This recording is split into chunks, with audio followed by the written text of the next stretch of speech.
When the paycheck ran out before the month did, families didn't stop cooking. They got creative. These are the 25 dinners that stretched pennies into meals across the 1970s, from peanut butter casseroles to bologna skillets. Some might surprise you, others might bring back memories you thought you'd forgotten. The 1970s didn't ask permission before arriving at American dinner tables.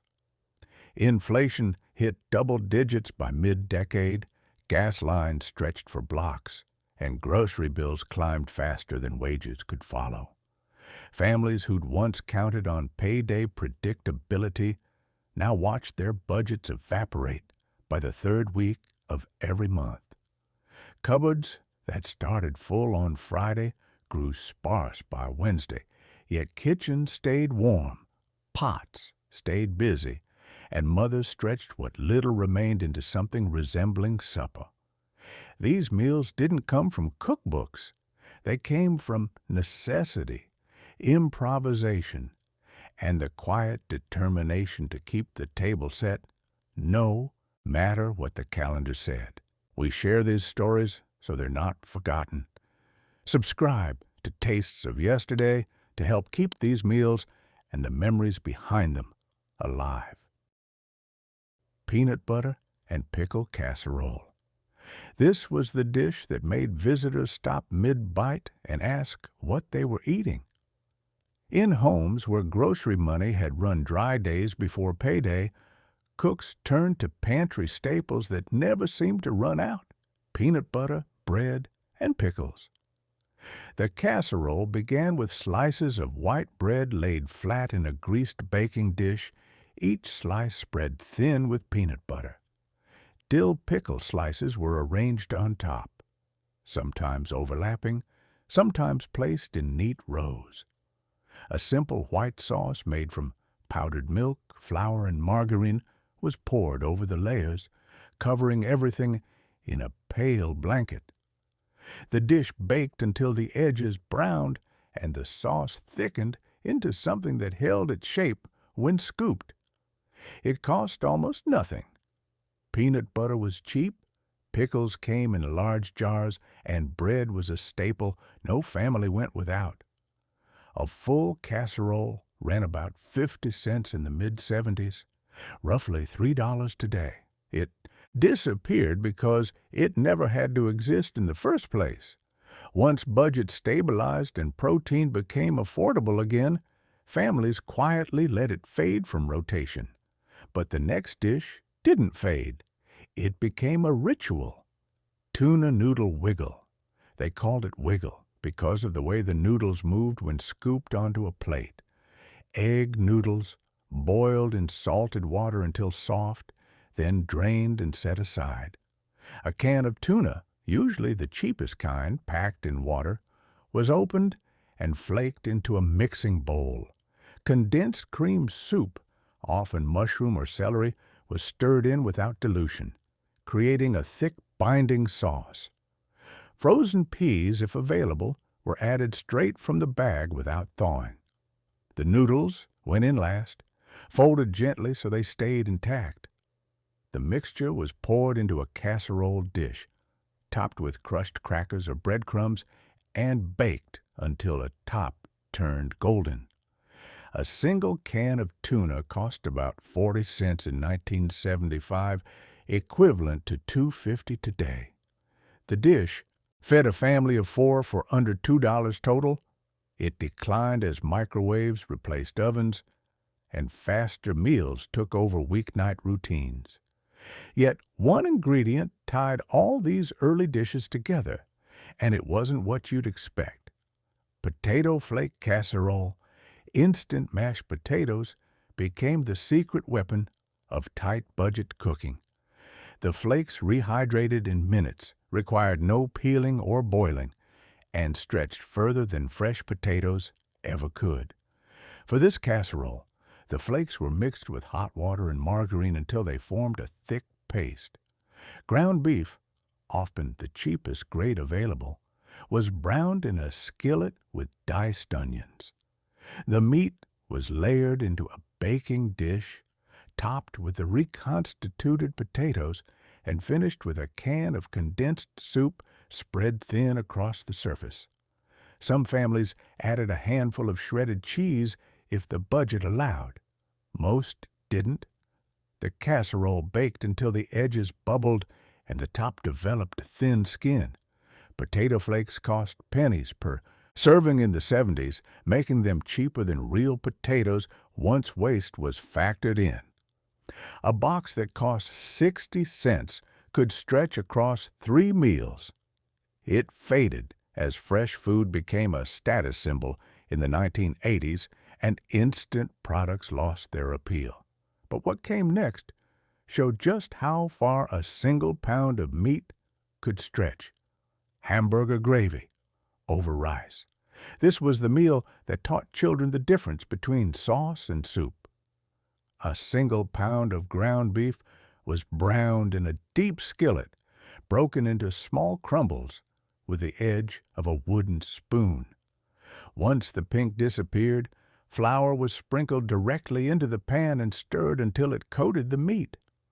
Water, sometimes beef bouillon if a cube was available, was poured in slowly, whisking constantly to prevent lumps. The mixture simmered until it thickened into a gravy that clung to the spoon. Meanwhile, white rice boiled in a separate pot, the grains swelling as they absorbed the water. By 1976, ground beef had climbed to nearly $1 per pound, about $6 today, but a single pound could still feed 6 people when stretched with gravy and rice. The dish cost under $2 total. It disappeared as convenience foods offered faster solutions and as families moved away from heavy flour-thickened meals. Yet even as inflation climbed, one fact remained constant across the decade. In 1974, nearly 40% of American households reported running out of grocery money before the next paycheck arrived. Did your family have a go-to meal when money ran tight? Spanish rice skillet. Spanish rice wasn't Spanish, it was American improvisation with a borrowed name. White rice was fried in a skillet with a small amount of oil or margarine until the grains turned translucent. A can of tomato sauce was poured over the rice, followed by water in a ratio that varied by household but usually doubled the liquid. Diced onions and green peppers, if available, went in next. Some cooks added a pinch of chili powder or cumin. Others relied on salt and pepper alone. The skillet simmered uncovered, the rice absorbing the liquid and turning soft and red. Ground beef could be added to make it a full meal, but more often it stood alone as a side dish stretched into dinner. A skillet of Spanish rice cost about 75 cents to make in the mid-70s, roughly $4 today. It faded as boxed rice mixes flooded grocery shelves, offering the same flavors with less effort. But the next dish required even less. Salmon patty surprise. The surprise was that it tasted like dinner at all. Canned salmon was drained, bones and skin left in because removing them wasted protein and calcium. The fish was mashed in a bowl with a fork until it broke into fine shreds. Crushed saltine crackers were mixed in to bind the mixture along with an egg, if one could be spared. If not, a spoonful of flour and water took its place. The mixture was shaped into patties by hand and fried in a thin layer of oil until both sides turned golden brown. A can of salmon cost about 90 cents in 1977, equivalent to $5 today, but one can made 6 patties. They were served with white bread or over rice, sometimes with a squeeze of lemon if the family had one. The dish declined as fresh fish became more accessible and as concerns about canned food additives, yet eggs remained a constant savior. egg and potato scramble. This was breakfast turned inside out and served for dinner. Potatoes were peeled, diced small, and fried in a skillet until they softened and browned at the edges. Eggs were cracked directly into the pan and stirred constantly, scrambling as they cooked and coating the potatoes in a thin yellow film. Some families added diced onions or green peppers. Most didn't. Salt and pepper were the only seasonings. The dish came together in less than 15 minutes and required nothing but a stove and a single pan. A dozen eggs cost about 60 cents in the mid-'70s, equivalent to $3.50 today, and a bag of potatoes lasted a week. The scramble cost less than $1 to make and fed 4 people. It disappeared as breakfast foods became firmly separated from dinner in American culture, and as convenience took priority over economy. But one dish combined 2 staples in a way that defined the era. Chili Mac Stretcher. Chili Mac was what happened when a can of chili met a box of macaroni, and both agreed to go further. Elbow macaroni boiled in salted water until tender, then drained and returned to the pot. A can of chili, usually with beans to stretch it further, was opened and poured over the noodles. The two were stirred together over low heat until the sauce coated every piece of pasta. Some families added shredded cheese on top. Others saved the cheese for another night. The dish was served hot, straight from the pot, often with a side of white bread to soak up the sauce. A can of chili cost about 80 cents in 1978, equivalent to $4 today, and a box of macaroni added another 30 cents. The total cost stayed under $2. It faded as boxed meal kits offered similar flavors with branded convenience. But what came next wasn't convenient. It was survival. Mock chop suey. Mock chop suey fooled no one, but it filled plates when the budget couldn't stretch to takeout. Ground beef was browned in a large skillet and pushed to the sides. Diced celery and onions were added to the center and cooked until soft. A can of bean sprouts was drained and stirred in, followed by a can of condensed cream of mushroom soup thinned with a little water. Soy sauce, if the family had any, was drizzled over the top. The mixture simmered until everything melded together into a thick, savory sauce. It was served over white rice or crunchy chow mein noodles from a can. The dish cost about $1.50 to make in the late 70s, equivalent to $7 today, but it fed a family of 5. It disappeared as actual Chinese takeout became affordable and as American tastes grew more adventurous. By 1979, the average family spent nearly 30% of their income on food, the highest rate in decades. Who remembers those one-pot dinners that lasted 2 nights? Canned corned beef hash. Hash wasn't homemade. It came straight from a can with a key attached to the lid. The can was opened by peeling back the metal strip, the contents dumped into a hot skillet without ceremony. The hash, a dense mixture of shredded corned beef, diced potatoes, and fat, was spread flat and left to cook undisturbed. As it heated, the bottom formed a crispy crust that crackled when scraped with a spatula. Some cooks flipped it in sections. Others left it alone and served it crusty side up.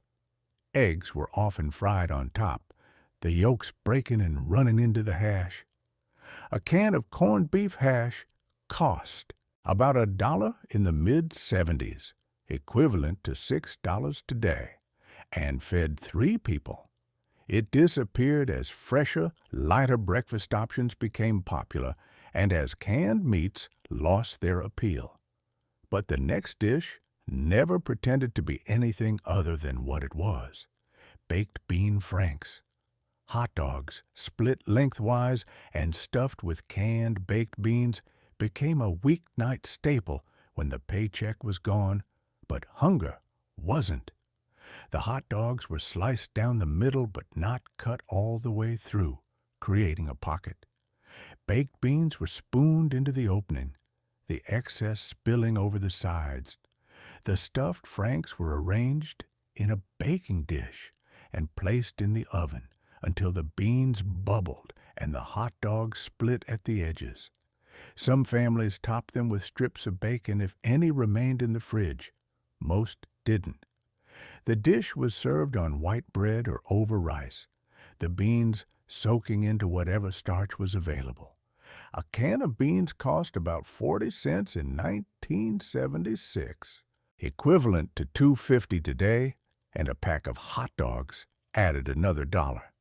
The total cost stayed under $2 for a family of 4. It faded as microwaves replaced ovens and faster meals took priority. Yet beans kept appearing. Pork and beans casserole. Pork and beans weren't just a side dish. They were the main event when stretched correctly. 2 cans of pork and beans were poured into a casserole dish without draining. Chopped onions and diced bell peppers were stirred in if the family had them. Brown sugar and a spoonful of mustard were mixed into the beans, sweetening and sharpening the sauce. Strips of bacon were laid across the top, though many families skipped this step and used nothing. The casserole baked until the sauce thickened and the top developed a dark glaze. It was served with white bread or cornbread, the bread used to mop up the sauce. 2 cans of pork and beans cost about $1 total in the late 70s, equivalent to $5 today. The casserole fed 6 people for under $2. It disappeared as boxed side dishes and faster cooking methods replaced slow-baked casseroles. But one canned meat stood apart: Vienna sausage skillet. Vienna sausages came in small cans packed in broth that was never drained. The entire contents, sausages and liquid, were poured into a hot skillet. Diced potatoes and onions were added. The mixture stirred occasionally as everything cooked together. The broth reduced into a thin glaze that coated the potatoes and sausages. Some families added a can of tomato sauce to stretch it further. Others left it plain. The skillet was served with white bread or over rice, the sausages cut into smaller pieces, so everyone got a share. A can of Vienna sausages cost about 50 cents in the mid-70s, equivalent to $3 today. 2 cans and a few potatoes made dinner for 4. The dish faded as processed meats fell out of favor and as fresher proteins became accessible. Between 1973 and 1979, beef prices increased by over 90%, while wages grew by only 60%. Did anyone else grow up thinking Vienna sausages were fancy? Goulash, American style. American goulash bore no resemblance to its Hungarian namesake, but it fed families when ground beef was all they could afford. Elbow macaroni boiled in salted water until tender, then drained. Ground beef was browned in a large pot, onions and garlic added once the meat lost its pink color. A can of tomato sauce was poured in, followed by a can of diced tomatoes. The drained macaroni went in last, stirred until every piece was coated in red sauce. The pot simmered for 15 minutes, the flavors blending as the sauce thickened. Some families added a pinch of paprika or Italian seasoning. Most relied on salt and pepper. A pot of goulash cost about $2 to make in the late 70s, equivalent to $10 today, and fed a family of 6. It disappeared as pasta became associated with Italian cuisine and as one-pot meals lost their appeal. But stuffed peppers told a different story. Stuffed bell pepper casserole. Stuffed peppers took too much time and too many peppers when money was tight, so the casserole version was born. Bell peppers were diced instead of hollowed, mixed with ground beef, cooked rice, and tomato sauce in a single baking dish. The mixture was stirred together, spread flat, and baked until the peppers softened and the sauce bubbled at the edges. Some families topped it with cheese in the final minutes. Most didn't. The casserole was served in squares, scooped onto plates like lasagna. Diced peppers cost less than whole ones, and the rice stretched the meat further than stuffing ever could. The dish cost about $2 in 1977, equivalent to $9 today, and fed 5 people. It faded as convenience foods replaced home-cooked casseroles, and as portion sizes shrank. Yet one ingredient kept reappearing. Shepherd's pie with instant potatoes. Traditional shepherd's pie required fresh potatoes, time, and effort. 3 things tight budget families didn't have. The instant version used potato flakes rehydrated with hot water and margarine, spread over a layer of browned ground beef and mixed vegetables. A can of peas and carrots was drained and stirred into the cooked meat, along with a spoonful of flour to thicken the drippings.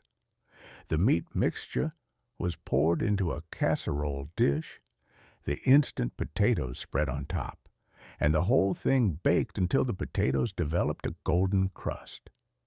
Some families used a fork to create ridges in the potatoes, making them crisp up faster.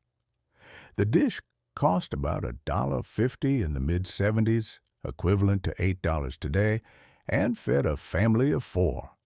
It disappeared as frozen pot pies offered the same flavors with less work. But ground beef stretched even further in the next dish. Sloppy Joe stretcher. Sloppy Joes became stretchers when the ratio shifted. Less meat, more sauce, more buns. A half-pound of ground beef was browned and drained, onions and green peppers added to bulk up the volume. A can of tomato sauce was poured in, along with a spoonful of brown sugar, mustard, and vinegar. The sauce simmered until it thickened, clinging to the meat instead of pooling at the bottom of the pan. The mixture was served on hamburger buns, the sauce soaking into the bread. A half-pound of beef and a few pantry staples cost about $1.50 in 1978, equivalent to $7 today, and filled 8 buns. The dish faded as fast food burgers became cheaper and more convenient than cooking at home. But one dish tried to mimic luxury, poor man's stroganoff. Real stroganoff required beef tenderloin and sour cream, neither of which appeared in tight budget kitchens.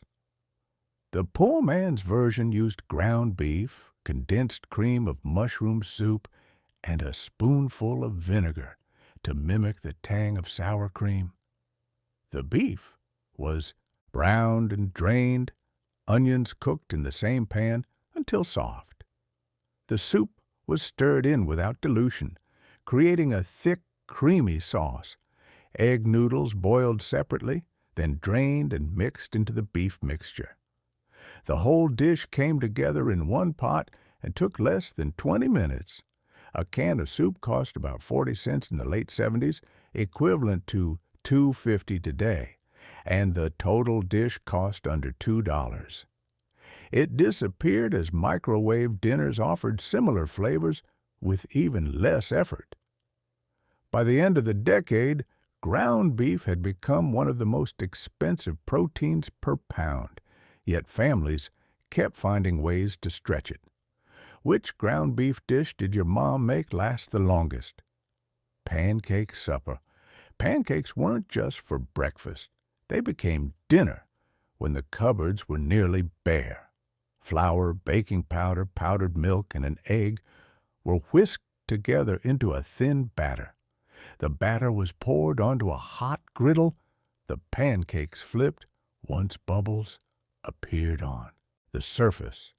They were stacked on plates and served with margarine and syrup, or sometimes just margarine if the syrup was gone. Some families added a fried egg on top to make it feel more like a meal. A batch of pancakes cost about 50 cents to make in the mid-70s, equivalent to $3 today, and fed 4 people. The dish faded as breakfast for dinner became less socially acceptable and as families sought more protein-heavy evening meals. But eggs kept showing up. Scrambled egg sandwiches, scrambled eggs between 2 slices of white bread became a legitimate dinner when the paycheck was still days away. Eggs were cracked into a bowl, whisked with a splash of milk, and poured into a buttered skillet. They were stirred constantly as they cooked, forming soft curds. The eggs were scooped onto bread, topped with another slice, and pressed down slightly so the sandwich held together. Some families added a slice of cheese or a squirt of ketchup. Most didn't. A dozen eggs cost about 60 cents in the late 70s, equivalent to $3.50 today. 2 eggs per sandwich meant a dozen fed 6 people. The dish disappeared as egg sandwiches became associated with fast food rather than home cooking. But the next dish turned stale bread into something new. French toast casserole. French toast made individually took too long when feeding a crowd, so the casserole version was born. Slices of stale bread were laid flat in a greased baking dish, overlapping slightly. Eggs were whisked with powdered milk, a pinch of cinnamon, and a spoonful of sugar, then poured over the bread. The bread soaked up the liquid, swelling as it absorbed the egg mixture. The dish baked until the top turned golden and the edges crisped. It was served with margarine and syrup, or sometimes just margarine and a sprinkle of sugar. A casserole cost about 75 cents to make in 1976, equivalent to $4 today, and fed a family of 5. It faded as brunch culture emerged, and French toast became a restaurant staple rather than a dinner solution. But one Southern staple never left: grits and gravy. Grits cooked low and slow in salted water until they thickened into a porridge that held its shape on a spoon. Meanwhile, a simple gravy was made from pan drippings, or margarine if no drippings were available, whisked with flour and water until it formed a thin sauce. The grits were spooned onto plates, a ladle of gravy poured over the top. Some families crumbled bacon into the gravy if any remained in the fridge. Most didn't. The dish was served hot, eaten with a spoon, and filled stomachs without costing much. A box of grits cost about 30 cents in the mid-70s, equivalent to $2 today.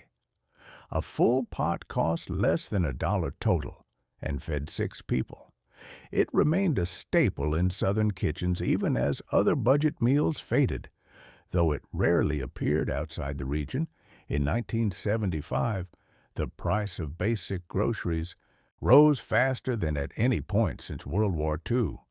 Did your family ever flip breakfast and dinner when the budget got tight? Fried bologna and white bread. Fried bologna wasn't fancy, but it was reliable. Thick slices of bologna were placed in a hot skillet without oil. The meat released its own fat as it cooked. The slices curled at the edges, forming small cups that crisped and browned. They were flipped once, cooked on the other side, then placed between 2 slices of white bread.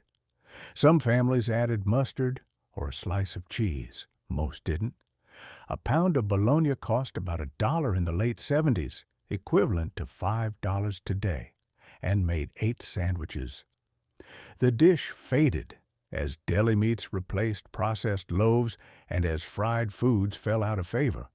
But the simplest meal of all required even less: macaroni and margarine. Macaroni and margarine was what happened when the cupboard held nothing but pasta and a tub of margarine. Elbow macaroni boiled in salted water until soft, then drained and returned to the pot. A few spoonfuls of margarine were stirred in while the pasta was still hot, melting and coating every piece. Salt and pepper were the only seasonings. Some families added a sprinkle of garlic powder if they had it. Most didn't. The dish was served hot, eaten quickly, and forgotten just as fast. A box of macaroni cost about 40 cents in the mid-'70s, equivalent to $2.50 today. The total cost stayed under $1 and fed 4 people. It disappeared as boxed macaroni and cheese became just as cheap and offered more flavor. But the final dish closed the decade: hot dog and baked beans. Hot dogs sliced into rounds and stirred into a pot of baked beans became the last meal before payday in households across America. The beans were poured into a saucepan, the sliced hot dogs added directly to the pot. The mixture simmered until the hot dogs plumped and the sauce thickened. It was served in bowls with white bread on the side. The bread used to soak up the sauce. A can of beans and a pack of hot dogs cost about $1.50 total in 1979, equivalent to $7 today, and fed a family of 4. The dish never fully disappeared. It remained a camping staple and a quick dinner option. But it stopped being a regular rotation meal once budgets stabilized in the 1980s. The 1970s didn't end poverty, but they taught a generation how to stretch pennies into meals that kept families fed. These 25 dinners weren't celebrations. They were survival, improvisation, and the quiet refusal to let an empty cupboard mean an empty table. Kitchens across America simmered with casseroles, skillets, and one-pot wonders that made $1 go further than it had any right to. Some of these meals have faded completely, others linger in memory, and a few never really left. If any of these dishes stirred a memory from your own family table, share it below. Tap like and subscribe so you never miss the next chapter.